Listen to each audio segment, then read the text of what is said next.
me, please bring them home. This was the first story I ever covered where evil looked a lot like us.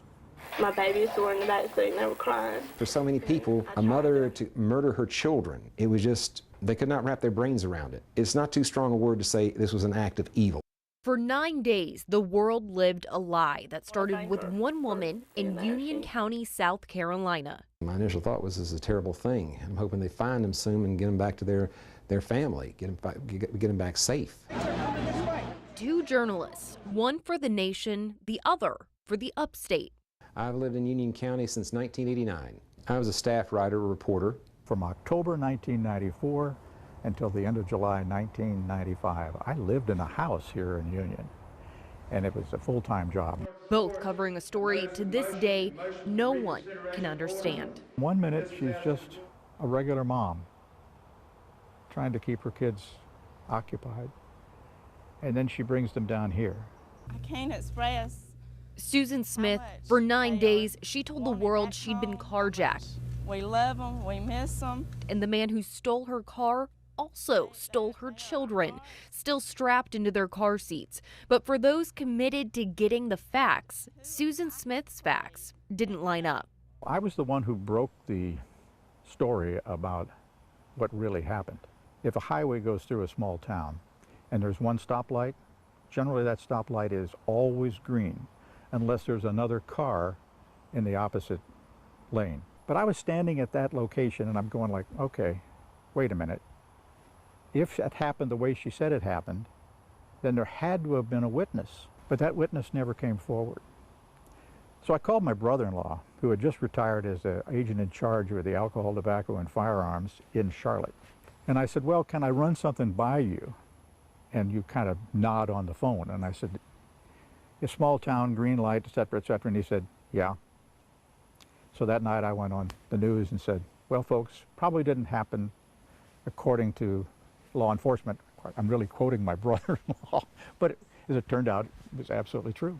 But the real question was, were the kids still alive? 9 days later, the world would have the answer. Susan Smith has been arrested and will be charged with 2 counts of murder in connection with the deaths of her children. I was home with my wife, Melanie, and our daughter, Elise, and we were having dinner when it came on. Howard Wells announced what Susan Smith had been arrested for and what she'd done. Our daughter, Elise, asked my wife, did she kill them? And Melanie said, yes, she did, baby. Yes, she did. Not long after that, our publisher called and said he was calling in all the staff who was going to put out a morning edition. And the time I'd been there, I'd never seen us put out a morning edition on the weekdays.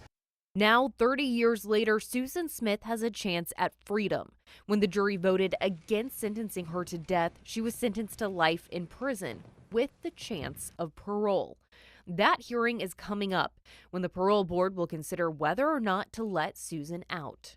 But for the journalists who covered the case, the answer to that question is clear. Here's the memorial for Alex and Michael, filled with toys.